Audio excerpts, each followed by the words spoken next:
আজ সন্ধ্যায় ঝটপট একটি মজাদার নাস্তা তৈরি করে ফেললাম। আসলে বাসায় যেসব উপকরণ থাকে ওইসব দিয়েই ঝটপট আপনি এই নাস্তাটা তৈরি করে ফেলতে পারেন। তো প্রথমে আমি নিয়েছি 3টা বড় সাইজের আলু নিয়ে খুব ভালোভাবে ছিলে নিচ্ছি। এখন আমি এগুলা স্লাইস করে কেটে নিব। তারপর আমি খুব ভালোভাবে ধুয়ে সিদ্ধ করে নিব। আসলে বাসায় তো সবসময় সবার বাসায় আলুটা থাকে, তো এই আলু দিয়ে কিন্তু আপনি ঝটপট এই নাস্তাটা করে ফেলতে পারেন। নতুন করে আপনার বাহিরে গিয়ে কোনো কিছু কিনে আনতে হবে না। তো এখানে আমি দিয়ে দিচ্ছি গরম পানি। আসলে আমি সবসময় গরম পানিটাই ইউজ করি। তো আর একটু লবণ দিয়ে আমি এটা এখন সিদ্ধ করে নিব। এদিকে আমি অন্যান্য উপকরণগুলো রেডি করে নিচ্ছি। এখানে আমি নিয়েছি 2টো পেঁয়াজ। পেঁয়াজগুলো আমি খুব ভালোভাবে কুচি করে নিব। তারপর আমি নিয়ে নিব কাঁচামরিচ। যেহেতু আমি ঝাল কম দিব সেজন্য আমি 2টোই কাঁচামরিচ নিব। তো কাঁচামরিচগুলোও আমি খুব কুচি কুচি করে নিচ্ছি। তারপর নিয়ে নিচ্ছি আমি ধনিয়া পাতা। ধনিয়া পাতাগুলো খুব ভালোভাবে ধুয়ে নিতে হবে।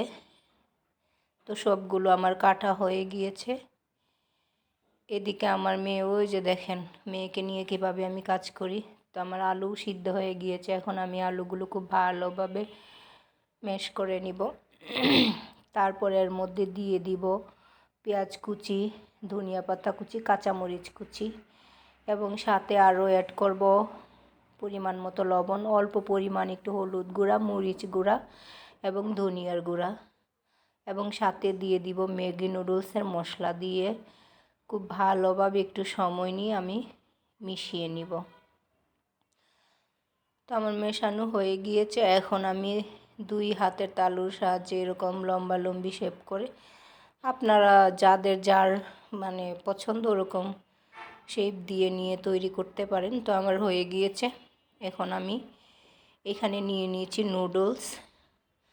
তো আমি 1.5 প্যাকেট নুডলস নিয়েছি এবং নুডলসগুলা একটু ছোট ছোট করে ভেঙে নিয়েছি। তারপর নিয়েছি একটা ডিম। ডিমটা খুব ভালোভাবে ফেটিয়ে নিলাম। এখন আমি নাস্তাগুলা ডিমের মধ্যে চুবিয়ে তারপর আমি নুডলসের মধ্যে খুব ভালোভাবে কোট করে নিব। আসলে নুডলস, ডিম, আলু এগুলো সবসময় সবার বাসায় থাকে, সেজন্য ঝটপট এই নাস্তাটা তৈরি করে ফেলা যায়। তো সবগুলা নাস্তা আমি খুব ভালোভাবে নুডলসের মধ্যে কোট করে নিব। তো এদিকে মেয়ে তো ডিস্টার্ব করছেই। আসলে এই সাথে পাশে দাঁড় করায় রেখে আমি এভাবেই সবসময় কাজ করি। কি করার, বাসায় ওরে দেখার মতো আর কেউ নাই আমি ছাড়া। তো সবগুলো রেডি হয়ে গিয়েছে। এখন আমি চুলায় একটা কড়াই বসিয়ে পর্যাপ্ত তেল দিয়ে খুব ভালোভাবে গরম করে এর মধ্যে এক এক করে সবগুলো নাস্তা ছেড়ে দিলাম। তো সন্ধ্যায় এরকম একটা নাস্তা হলে মন্দ না। সন্ধ্যায় কিন্তু আমরা বাসায় সবাই কম বেশি কিছু না কিছু একটা নাস্তা তৈরি করি। তো এই নাস্তাটা একদম ঝটপট তৈরি করা যায়। তো একে একে আমি সবগুলো চুলা থেকে নামিয়ে নিচ্ছি।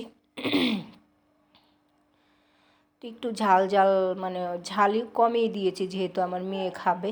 তো হয়ে গিয়েছে। এখন আমি সস দিয়ে খেয়ে নিব। তো ভিডিওটি ভালো লাগলে সবাই লাইক, কমেন্ট, শেয়ার করবেন। আল্লাহ হাফেজ। সবাই ভালো থাকবেন।